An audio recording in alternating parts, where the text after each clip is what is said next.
Oi pessoal, eu sou o Alessandro e o seguinte, recentemente a Comic Zone venceu o troféu HQ Mix na categoria Melhor Editora. Bom, prêmio mais do que merecido, parabéns aí à Comic Zone, parabéns ao Thiago, parabéns ao Ferrez. E nesse contexto da vitória da Comic Zone, uma galera começou a botar uma pilha na Pipoca e Nanquim, porque Pipoca e Nanquim ganhou os últimos anos e estabeleceu uma rivalidade ali entre as duas. Bom, com toda a sinceridade do mundo, eu acho isso uma bobeira, minha gente, essa rivalidade estabelecida por alguns fãs, coisas assim. Cara, as duas editoras são ótimas, eu me amarro muito no catálogo das duas, mas eu resolvi brincar um pouco com essa questão da rivalidade entre as duas e pegar aí uma situação na qual eu posso estabelecer uma disputa aqui dentro do Ministério entre as duas. Que situação é essa? Recentemente aconteceu uma coincidência. Tanto a Comic Zone quanto a Pipoca e Nanquim publicaram no mesmo mês quadrinhos do mesmo quadrinista, que é o Lucas Ionatan. Os quadrinhos são esse aqui, ó. Um Monstro Debaixo da Minha Cama, que saiu pela Pipoca e Nanquim, e Como Pedra, que saiu pela Comic Zone. Qual é a minha ideia? É comentar esses dois quadrinhos e dizer que, nesse caso, quem levou a melhor? Qual dos dois quadrinhos do mesmo autor é mais interessante? Vamos lá, são dois quadrinhos que chegaram às editoras via prêmios. O Monstro Debaixo da Minha Cama foi o vencedor da segunda edição do Prêmio Geek de Literatura, categoria quadrinhos, aquele prêmio que se faz em parceria com a Amazon. E Como Pedra, ele não ganhou o prêmio, mas ele recebeu menção honrosa no primeiro prêmio latino-americano de quadrinhos, que é um prêmio que a Comic Zone organiza aí junto com editoras francesas, uma editora francesa, acho que duas editoras argentinas, né? Bom, vamos lá. Quem vence? Pipoca e Nanquim ou Comic Zone? Vamos falar dos quadrinhos, né? Primeira coisa, os dois são ótimos quadrinhos, são excelentes. São duas propostas muito poderosas. O Lucas Ionatan é um baita quadrinista, o cara realmente é talentoso, é muito inteligente, assim. Ele sabe abordar temas delicados, mas não só isso, ele também elabora muito bem temas que são fundamentais na nossa cultura.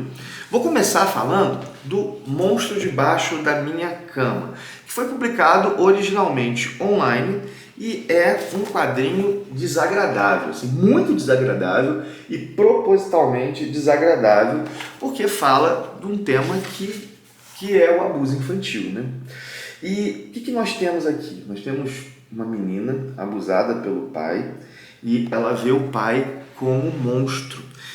Na verdade, ela passa a... Olha só, aqui está aqui essa visão de monstro, né? Ela passa a olhar todos os meninos, todos os homens como monstros, porque ela os enxerga a partir do abuso sofrido pelo pai. Essa que é a situação, né? E a resistência dessa menina frente a essa situação, a resistência que é possível a ela, é uma resistência via imaginação, a partir dos seus brinquedos. Ela conversa com os seus brinquedos, né? E a partir disso ela cria uma espécie de resistência.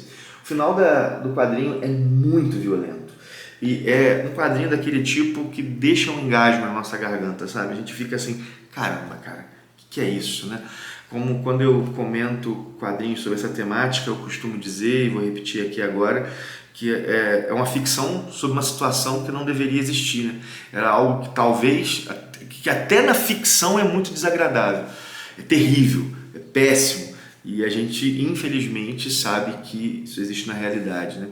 E esse quadrinho aqui, ele me fez lembrar muito um outro quadrinho sobre essa mesma temática que foi publicado pela Comic Zone, que foi O Golpe da Barata, da Gato Fernandes, com a diferença de que O Golpe da Barata é um quadrinho biográfico, né? Aqui é uma ficção, mas os dois conversam muito na sua proposta, assim. É um quadrinho poderoso, é um quadrinho que tem tom de denúncia, é um quadrinho que gera sentimentos que não são bons, e que bom que ele gera esses sentimentos, porque a ideia é essa mesmo, né? O Monstro Debaixo da Minha Cama. Bom, já Como Pedra tem uma proposta muito diferente. É um quadrinho que traz um olhar para o sertão e para a cultura sertaneja, e que faz uma atualização de temas que são muito relevantes na nossa literatura. como por exemplo a seca e as respostas dadas pelo povo à seca, né? Nós temos, por exemplo, uma resposta comum a esse contexto de dificuldade, esse contexto de pobreza, esse contexto de grandes desafios trazido por uma situação terrível, que é o messianismo, né? E esse quadrinho trabalha muito bem essa ideia do messianismo. O que o quadrinho traz, né? Nós temos uma família que tem uma criança catatônica e alimenta essa criança com uma vaquinha que eles têm lá no quintal, e a chuva não vem, gente. A chuva não vem, e como a chuva não vem, a fome aumenta. E esse contexto da fome, esse contexto da seca, é um desafio para a fé das pessoas. As pessoas lidam com essa situação a partir da fé. E é um desafio, né? Como é que se mantém tendo fé quando a chuva não vem? Só que, ao mesmo tempo, esse cenário é um cenário assim, propício para a instrumentalização da fé dessas pessoas. E, inclusive, aparece um Messias, né? Uma pessoa que manipula essa consciência religiosa e propõe uma solução para a seca. Uma solução que é mágica e uma solução que requer um sacrifício. E o quadrinho trabalha com maestria a questão da fé. É a pessoa com mais fé que não cede à pseudo-solução mágica. Nós, lendo o quadrinho, pensaríamos, bom, essa pessoa talvez fosse mais propícia de acreditar nesse falso Messias, mas é a pessoa com mais fé que não cede a isso, assim. Por quê? Porque a fé da protagonista é uma fé que não nega a humanidade. É como se ela olhasse para aquilo tudo e dissesse, assim não pode ser. Isso não é fé de verdade. É um quadrinho que ele dialoga com obras como Vidas Secas, Morte e Vida Severina, Os Sertões.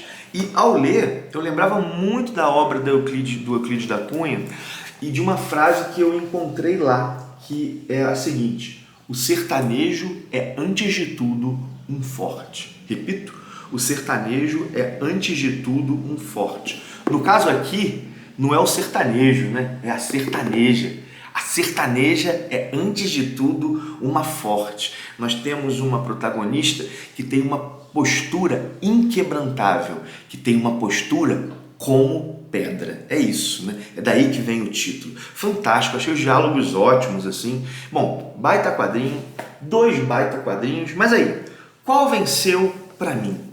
Qual que me impactou mais? Vamos lá? 2 propostas e 2 execuções poderosas. 2 propostas e 2 execuções muito bem feitas, 2 quadrinhos que nos provocam, 2 quadrinhos que fazem pensar, mas como pedra me ganhou mais. Como pedra me ganhou mais. Eu achei aqui o Lucas um pouco mais maduro, principalmente na construção dos diálogos. Os diálogos foram muito bem elaborados, assim. Achei que ele teve uma pegada até um pouco mais literária, assim. E também a temática conversa mais comigo, né? Então talvez por causa da temática eu tenha me mexido mais comigo, né? Tenha me vencido mais, assim. De novo, 2 quadrinhos grandes, mas como pedra me vence. Enfim, nessa disputa aqui do Ministério dos Quadrinhos, a Comic Zone venceu, mas a Pipoca e Nanquim não fez nem um pouco feio. Parabéns aí às 2 editoras por darem visibilidade ao Lucas Jonathan, baita quadrinista. Enfim, minha gente, vou encerrando então o vídeo. Se você gostou, curte, comenta, compartilha. Não esquece do link da Amazon que está na descrição. Caso você vai fazer uma compra nessa loja, usando esse link, você ajuda demais o canal a se manter, a melhorar. Qualquer compra que você fizer entrando no link ajuda muito, tá? Paro por aqui, um forte abraço e até o próximo vídeo.